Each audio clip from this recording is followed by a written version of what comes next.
Olá, meus amores, bom dia. Vamos para mais uma aula remota e hoje o nosso conteúdo a ser trabalhado é o módulo 35 da apostila, tá? Então, abram a apostila de vocês na página 401, no módulo 35. E hoje nós iremos aprender mais um pouquinho acerca da linguagem figurada, né? E vamos lá então para as figuras de linguagem do dia de hoje. Vou dar um tempinho para que vocês abram a página e vamos começar a nossa aula. Bom, o módulo 35 ele trata da linguagem figurada, da antítese, do paradoxo, da ironia, da apóstrofe e da metonímia. Nós vamos começar então com a primeira figura de linguagem localizada na apostila logo aqui na página 401, a antítese. A antítese é a figura pela qual se opõe numa mesma frase palavras ou expressões de sentido contrário. É muito legal a gente entender que a antítese ela traz exatamente os sinônimos e os antônimos. Então, vamos lá para o exemplo. Tudo que é bom faz mal e bem. Desde o instante em que se nasce, já se começa a morrer. Então, vocês percebem que a antítese ela joga com as palavras ao avesso. Vocês já viram antítese no decorrer escolar, né, dos anos escolares de vocês, mas agora a gente traz a antítese localizada no texto. Então, nem sempre também ela aparece só com o jogo da palavra, igual ela deu no exemplo, mas ela também aparece dentro da frase com mais palavras e não só uma e como foi dada aqui. Mas o que eu quero que vocês apreendam e sempre prestem atenção é que a antítese ela vai jogar com sinônimo e antônimo, tá? Então, se quiser fazer uma flechinha aí do lado e colocar joga com sinônimo e antônimo, o que significa isso? O sentido contrário das palavras, certo? Aí vocês vão ver que tem uma tirinha embaixo, vocês leem, tá? E depois a gente vem para número 2, que é o paradoxo ou também chamado de oxímoro. O paradoxo é bem parecido com a antítese, mas prestem atenção como vocês saberão identificá-los. O paradoxo é a reunião de ideias que se contradizem, referindo-se uma à outra ou referindo-se ambas ao mesmo tempo. Mito é o nada que é tudo. Vocês percebem que, assim como a antítese, ele também vai se utilizar da oposição, mas aí não é com relação só às palavras, mas é com relação às ideias, tá? Então vamos fazer uma flechinha para ficar bem claro. Vocês voltem lá no 1, na antítese, e façam uma flechinha, oposição de palavras. E vem aqui no paradoxo e faz outra flechinha, oposição de ideias. E aí vamos no exemplo do paradoxo, que é um trecho de Camões e o outro de Fernando Pessoa. Primeiro, amor é dor que desatina sem doer. Olha só a contradição aí de ideias. Amor é dor, ela desatina, quer dizer, ela vem forte, mas ela não dói. Entenderam o jogo de ideias? Olha só, o poeta é um fingidor. Finge tão completamente que chega a fingir que é dor, a dor que deveras sente. Você consegue ver um jogo de ideias opostas. Entendeu? Ele fala que ele finge a dor, mas ele sente a dor. Como assim? Ele finge a dor, mas a dor que deveras sente. Ele sente a dor. Então, vocês percebem que o paradoxo, ele também joga com essa oposição, mas aí, no caso, não vai ser claramente sinônimo e antônimo, mas sim o jogo de ideias. Certo? Ficou claro? Agora nós vamos para uma figura de linguagem bastante interessante e muito utilizada no meio poético e que a gente utiliza também, né? Principalmente quando a gente quer fazer um joguinho de inteligência ou quer tirar alguém, né? Então a gente sempre se utiliza dessa figura de linguagem que é a ironia. A ironia é o recurso pelo qual o emissor diz o contrário do que está pensando ou sentindo, ou por pudor em relação a si próprio, ou com intenção depreciativa, que eu acabei de falar, e sarcástica em relação a outrem, né? Então, a ironia é uma figura de linguagem muito utilizada para você dizer o que você não quer dizer claramente. Aí você ironiza, você satiriza. Exemplo, que classe sossegada é esta? E a algazarra continuava. Quer dizer, a classe estava muito bagunçada, né? E aí o professor fala, que classe sossegada, né? Ele está ironizando. Outro exemplo, ele não deu os brinquedos às crianças. Ele é realmente um homem muito bonzinho. Então você percebe que a figura de linguagem da ironia, ela vem para dizer exatamente aquilo que não está se dizendo, mas que está se satirizando e vai depender do nível do leitor. Tem ironias que são mais difíceis, que o leitor vai precisar de um prévio conhecimento histórico e ideológico para conseguir se entender a ironia. E assim também tem ironia que são bem simples, que todos conseguem apreender, como é o caso desses exemplos aqui da apostila, né? Olha só, o Facebook acabou com a minha produtividade no trabalho. Também acabou com o meu casamento. Está vendo? Tudo tem um lado bom e um lado ruim. Ou seja, o que ele está fazendo aqui? Ele está ironizando, né, a questão do casamento. Acabou com a produtividade, mas também acabou com o casamento.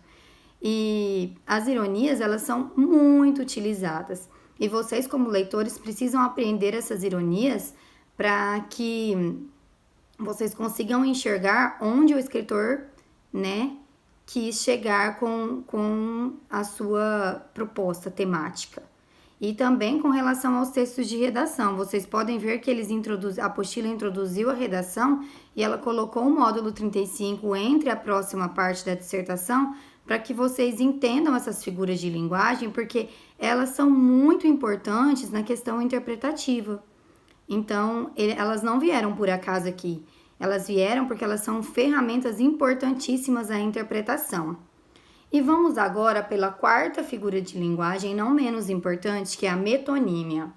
Metonímia, segundo o dicionário Aurélio, acompanha a leitura comigo, tá, pessoal?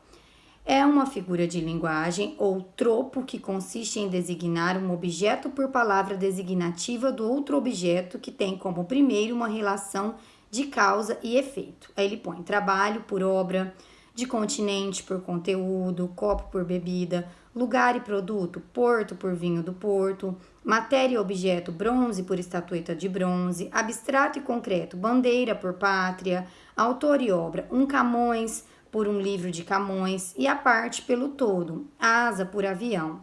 A metonímia, ela vem para substituir ou para minimizar, por isso que ele fala metonímia, é a questão da minimização. Ela vem para minimizar uma frase ou um contexto que ele não quer ampliar. Por exemplo, vamos por exemplo que fica mais clara a questão da metonímia.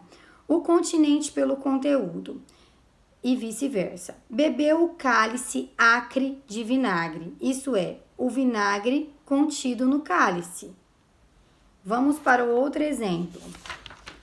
A causa pelo efeito e vice-versa. O sol está escaldante, ou seja, o calor, o autor pela obra. Junto do leito meus poetas dormem. Aí ele vem Dante, a Bíblia, Shakespeare e Byron na mesa confundidos. Quem que dorme? Junto do leito dele? As obras, entendeu? Então, ele aqui, o que ele fez? Ele pegou o autor pela obra. Quem dorme junto ao leito dele? As obras, certo? Só que ele, ao invés de especificar o nome de cada obra, ele se utilizou do nome dos autores. O nome do lugar pela coisa aí produzida. Comprei uma garrafa de Porto. Isso é, um vinho produzido em Portugal, na cidade de Porto. Ele falou que comprou uma garrafa de Porto. O abstrato pelo concreto. A vingança vai-lhes no encalço. No caso aqui, ele está falando de quem que vai no encalço? Dos Vingadores. O inventor pelo invento. Edison ilumina o mundo. Por que Edison? Né? Porque ele foi o criador de quem? Das lâmpadas, Thomas Edison. Então, ele fala que Edison ilumina o mundo, porque ele que criou, né, a iluminação do mundo. O inventor pelo invento. O símbolo pela coisa simbolizada. Os seminaristas que trocaram o turíbulo pelo rifle do guerrilheiro. O que é turíbulo? É o sacerdócio, a vida religiosa, certo? E aí a parte pelo todo. 1000 braços trabalhavam naquela lavoura. Quem são os 1000 braços? São as pessoas. Entenderam? Então, a metonímia, ela vem para substituir a parte pelo todo. Se quiserem fazer uma flechinha, então metonímia, parte pelo todo. Aqui tem outro exemplo. A cidade acordou apavorada. Quem que é a cidade? Os moradores, né? Os habitantes da cidade. E a última figura de linguagem também, não menos importante, é o apóstrofe. Vamos acompanhar a leitura? Apóstrofe é a invocação de uma pessoa ou algo, real ou imaginário, que pode estar presente ou ausente. Corresponde ao vocativo na análise sintática e é utilizada para dar ênfase à expressão. Então, o apóstrofe, ele vem com chamamento. Ele vem com chamamento. A característica principal do apóstrofe é o chamamento. Então, façam uma flechinha. Chamamento. Como, professora, funciona esse chamamento? Olha o exemplo. Com que tu, clara Grécia, o céu penetras, e não menos por armas que por letras. Então, você vê que ele enfatiza. Quem ele enfatizou aqui? A Grécia. Então, ele vem com que tu chama já, para você prestar atenção de quem ele vai falar. Mas ele continua com o chamamento. Clara Grécia. Ele continua chamando, evidenciando a quem ele vai se referir. Esse é o apóstrofe. Ele vem com chamamento à referência. Ele sempre vai se utilizar de conectivos linguísticos para evidenciar aquele que ele está falando. Igual aqui no caso do apóstrofe Clara, né? Ilustre, notável Grécia. Ele vai usar de conectivos linguísticos para dar ênfase de quem, né? Seja de um país, seja de uma pessoa, seja de um objeto, de quem ele vai se referir, a quem vai se referir ou de quem ele vai falar. Certinho, pessoal? Bom, eu já vou deixar a correção desses exercícios para que quem for terminando, né? Porque eu já passei eles para casa. Então, vou deixar a correção para que vocês façam, tá? E ver o que vocês acertaram, o que vocês erraram. Eu estou aqui para qualquer dúvidas, tá? E eu venho aqui agora para falar da nossa prática.